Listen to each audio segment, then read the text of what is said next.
রক্তে কেনা রক্তে ভেজা সোনার বাংলাদেশের ঐতিহ্যবাহী বিভাগ রাজশাহী বিভাগের চাঁপাইনবাবগঞ্জ জেলার শিবগঞ্জ থানাধীন কনসার্ট বাজার কেন্দ্রীয় জামি মসজিদে আসা আমার দিনদার ইমানদার মুসলমান ভাইয়েরা,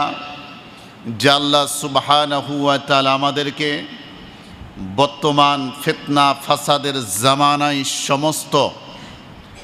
বিপদ আপদ থেকে, সমস্ত ফিতনা থেকে হেফাজত করে, যে আল্লাহ সুবহানাহু ওয়া তাআলা আপনাকে আমাকে তার ঘরে বসে কোরআন সুন্নাহ ভিত্তিক আলোচনা শ্রবণের সুযোগ করে দিলেন, সেই মহান সত্তা